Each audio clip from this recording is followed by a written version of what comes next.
Justiça, Segurança e Cidadania, com Vilmara Fernandes.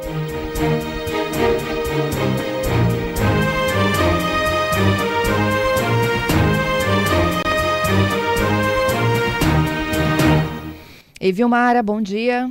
Bom dia, Fernanda. Bom dia aos ouvintes. Tudo bem? Tudo bem. A gente tem mais um caso aí de um membro de facção ainda júri. Pois é, Fernanda, e é um crime brutal que aconteceu aqui no Espírito Santo, né? Uma dessas disputas aí entre problemas, ou chamado desembolo entre traficantes, né? Quando eles têm que fazer os acertos de contas entre eles, houve um crime brutal. E isso foi revelado, Fernanda, num chamado catuque, um bilhete, né? Uma espécie de recado que é transmitido entre um criminoso que está em liberdade e manda para o presídio. E nesse recado que foi recebido lá no presídio é que veio essa revelação, né, desse crime brutal, confirmando que a polícia já tinha investigado, né, mas confirmava essa participação de alguns criminosos.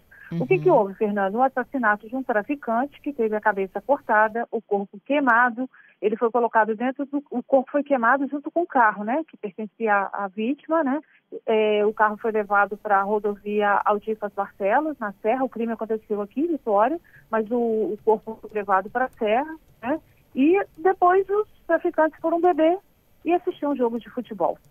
E é exatamente por este crime que 9 pessoas que foram denunciadas pelo Ministério Público vão ser julgadas agora na próxima segunda-feira, Fernanda. Nossa. A vítima... Pode falar, desculpa. Estava impressionada com a história. Não, parece um cenário até desses filmes de horror, né? Nós apresentamos o comando de Vitória. E a morte dele envolve aí traições, emboscadas, delações, né? Inclusive, ela foi planejada e executada, segundo o Ministério Público, por 9 pessoas. Lá na minha coluna tem até a lista de todas essas pessoas, se as pessoas, né, tiverem interesse. Uma delas é o Marujo, o Fernando Moraes Pereira Pimenta, que está detido lá em Catanduvas, no Paraná. Lembrando para os nossos ouvintes, Fernando, que esse crime o julgamento começa na segunda-feira, mas o crime aconteceu em 2019, né, em março de 2019. Essa vítima, Fernando Teles, ele foi ao bairro da Penha, lá no alto do bairro da Penha, participar desse que eles chamam de desembolo, né? Ele foi acompanhado de 2 pessoas que ele achavam que eram amigas dele e conversaram justamente com o Marujo. Ele subiu o bairro da Penha para se encontrar com o Marujo, mas ele não imaginava que lá ele seria vítima de um crime brutal, né? Onde aconteceu isso que a gente descreveu aí, né? Ele foi morto, né? E o corpo dele foi descartado lá na Serra. Esse crime aí que eu estou me referindo. Mas o crime, as investigações descobriram que ele foi planejado dentro de um presídio lá em Guarapari. O que é que aconteceu que motivou dentro desse crime, Fernanda? A vítima chamava Fernando Teles. Ele era muito amigo de um outro traficante da Serra chamado Ícaro. Esse Ícaro, ele foi preso e antes de ser preso, ele combinou, o nome dele completo é Ícaro Santana Soares. Antes de ser preso, ele combinou com a vítima que tomasse conta da boca dele e que repassasse os lucros dele para a esposa. E o Fernando Teles, a vítima, fez isso, né? Ficou tomando conta da boca e repassando os lucros para a esposa do Ícaro. Só que com o tempo eles começaram a ter um relacionamento amoroso. Dentro do presídio, o Ícaro descobriu, ficou revoltado e planejou a morte do casal, da esposa dele e do Fernando Teles. O Fernando descobriu isso e foi lá e avisou a esposa, né, do Ícaro que ela também ia ser morta e ela conseguiu fugir. O Fernando Teles, a vítima, achou que ele, confiando no relacionamento que ele tinha de amizade com o Marujo, que ele conseguiria dar um jeito na situação. E aí ele voltou, foi no bairro da Penha conversar com o Marujo, só que não teve acerto, não teve negociação nenhuma, né? Ele já chegou lá e ele foi morto, né? E aí foi quando a polícia começou a investigar esse crime a partir do corpo encontrado lá na Serra e descobriu essa trama, né? De traição, né? Traição de amigo, traição com a mulher do amigo, né? Traição dos outros em relação aos outros traficantes, que vale ressaltar, Fernanda, que para eles esse tipo de traição é meio que não aceito, assim, meio não, não aceito, né? E acaba resultando em mais violência. E quando a polícia fez essa investigação, ela descobriu que, ao todo, 9 pessoas participaram do crime, sendo alguns planejaram, outros executaram, outros levaram o corpo, né, em várias situações, mas 9 pessoas, e aí mais um menor que já foi julgado, né, essa que já passou por a sua avaliação perante a justiça, mas 9 pessoas agora identificadas pela polícia como responsáveis por este crime é que vão ser julgadas agora na segunda-feira, Fernanda. É um julgamento considerado muito longo, porque envolve 9 réus, né? Cada réu aí costuma ter um advogado e às vezes mais do que um. Então estão imaginando aí pelo menos 5 dias de júri para que consiga fazer, se chegar a uma avaliação sobre esse caso, né? Se vai haver condenação, quem vai ser condenado, quem vai ser absolvido, se alguém vai ser condenado ou não, né? É mais um daqueles julgamentos longuíssimos, né? Bem longos, Fernanda, bem longos, porque a gente teve no estado 2 grandes julgamentos que demoraram muito, você lembra disso? Um do juiz Alexandre Martins de Castro Filho, né, que demorou 8 dias, e outro da médica Milena Gotardi, que também tinha um número de réus elevado, não tanto quanto esse, né? Eram 6 réus na ocasião, também demorou 8 dias.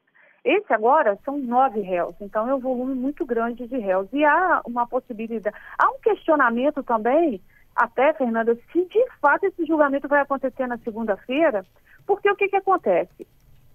Esse caso todo, quando a polícia achou o corpo, começou a investigar, identificou as pessoas e denunciou.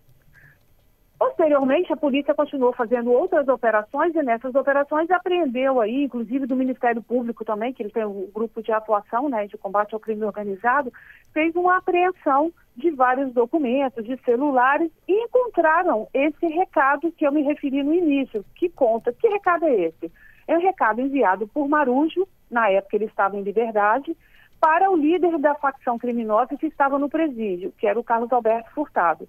Né, ele mandou um recado mesmo, uma carta, descrevendo várias situações. Parte da carta ele fala sobre o crime. Ele diz que o Fernando Teles foi no morro e que eles fizeram o desembolo. Ele até usa uma expressão assim, foi muito triste para o Fernandinho, ao se referir que eles mataram o Fernandinho. Ele relata tudo o que foi feito, como foi feito, e no final ele diz, essa carta é quando ele diz que eles não usaram nenhum tipo de tiro, não deram nenhum tiro no Fernandinho para não trazer problemas com a favela. Ele se refere a esse termo ao se referir ao bairro da Penha. Uhum. E diz que o bairro ficou na tranquilidade, que logo depois eles foram beber e assistir um jogo de futebol, né? Esse recado foi encontrado em uma apreensão, né, que a polícia fez junto com o Ministério Público, e esse documento foi anexado ao processo.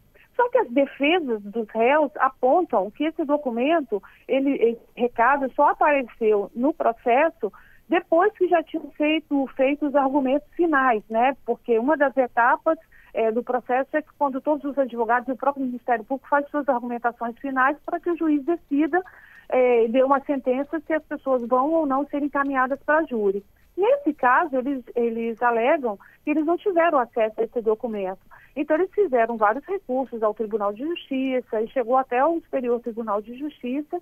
E há uma decisão do STJ no sentido de que essa situação precisa ser avaliada pelo TJ antes de realizar o júri. Uhum. Acontece que o júri foi marcado. Então, assim, a gente só vai saber se de fato o júri vai acontecer ou não na segunda-feira. Ou se conseguirem alguma outra decisão até sexta-feira, né? Mas, por enquanto, o que a gente sabe é que ele está agendado e todos os advogados estão se preparando para isso. E aí, quando começar na segunda-feira que vai saber. As informações que a gente tem até o momento é de que vai acontecer, que vai ser um júri extenso, em decorrência do volume de réus, até porque é um júri que não pode demorar muito mais, né? Lembrando que são 9 réus, a maioria deles está presa, né? São todos presos. Então, precisa ser julgado, né? São pessoas que estão presas desde 2019. É lógico que alguns deles têm condenações por outros crimes. O próprio Marujo, por exemplo, é um réu, e ele tem outras condenações, né? Então, ele não está detido só por esse crime, está detido também por outros crimes. Mas, quando é réu preso, o processo tem prioridade. Fernanda. É isso. Obrigada, Viviomara, pela sua participação, hein?